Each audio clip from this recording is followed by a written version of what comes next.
የፉክክር ቤት ሳይዘጋ አያድርም። አቤላና ሩታ በአዲስ ነገር ከቻሳ ብለዋል። እንግዲህ አረ ፉከራ፣ አረ ሽለላ ለማን ነው? ቤተሰብዬ ላይክ፣ ሼር፣ ሰብስክራይብ እያደረጋችሁ መልእክቱ ለማን ነው? እንግዲህ ሩታ ትንሱንም ወክላ ነው የመጣችው። ሁለት የተጎዳ ልብ መንገድ ላይ ሲገናኝ ጠያቂው ብዙ ነው ብላለች ሩትዬ። እሱማ ጠያቂው ብዙ ነው፣ ግን ላንቺ የሚሆን ሰው የመጀመሪያ እንጂ መጨረሻው አይደለም። የመጀመሪያውን ሲያበጀው ነው መጨረሻው የሚያምረው ትላላችሁ። እና ሩትዬ እኔና ትንሱ ተጎርተናል እያለች ነው። ተጎርተናል፣ በቃ ተጎርተን መንገድ ላይ ስንሄድ በቃ የተጎዳ ልብን ሰዎች ያገኙታል ነው እያለች ያለችው። አይዞሽ ሩታ አትጎጅም፣ አይዞሽ አይዞሽ። እንዴ ለምን ትጎጃለሽ? ቆራጥ ሴት መሆን አለብሽ።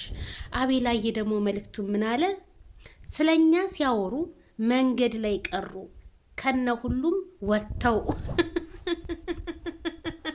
አያቤላዬ ቅኔ እንዴ ደረቱን ነፍቶ አይደል እንዴ የማይክል ጃክሰን ወንድም የመጣው? ከነ ሁሉም ቀሩ፣ ባዶ ሆነው ቀሩ አይደለ? አይ አንዱን ሳይንከባከቡት ሌላ እመኛለሁ ሲሉ ሁሉንም አተው ቁጭ አሉ ብሏል ማለት ነው አቤላዬ። እንግዲህ ቤተሰብዬ የቡታጅራ ዩቲዩበሮች አንዳንድ የሚያስቁኝ ነገር ማለት ነው የሆነ የሚመላለሱት ቲክቶክ ላይ የኢንስታግራም ላይ ምናምን በጣም ነው የሚመላለሱት።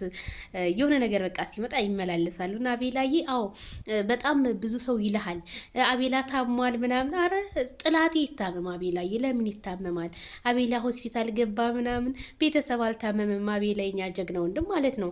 አትታመም፣ ሁሉም ለስራ እስከወጣ ድረስ ሰላም ወጥቶ ሰላም ይግባ ነው የሚባለውና አንዳንድ አንተ ስትበልጣቸው ጥላቶች ደግሞ ድብን ይላሉ ማለት ነውና አንተ ወደፊት በል፣ ጥላቶች ግን ስላንተ ሲያወሩ አንተ ደግሞ ከፍ ከፍ ትላለህ፣ እማማ ላይ ትወጣለህ አቤላችን ማለት ነው። እና ትንሱዬና ሩታዬም መልካም ሁሉ ተመኘሁላችሁ። ትንሱዬም ካላዘርጋና እንዲሁም ከአማቷ ጋር ተጣልታለች ማለት ነው። ለዛ ነው ድብንቅ እያለች ያለችው። አይዞሽ እንግዲህ ያው በማልቀሷ ማነጋገሪያ ሆናለች። በነገራችን ላይ ትንሱሻ ማለት ነው። እንግዲህ ትንሱዬ ሰላምሽ የሚመለስ ያድርግሽ። አማትሽ በጣም ትወድሽ ነበረ። አሁን ላይ ደግሞ ለምን እንደሆነ አላውቅም ያማቀናተኛ የልጅ ቤት ያፈርሳል ይባላል። እና የዛሬው መልእክታቸው ይሄንን ይመስላል። ቤተሰብዬ ቪዲዮ ላይ ላይክ አድርጉ። ደግሞ ላይክ እያደረጋችኋል እናንተ ስታሙ ማለት ነው።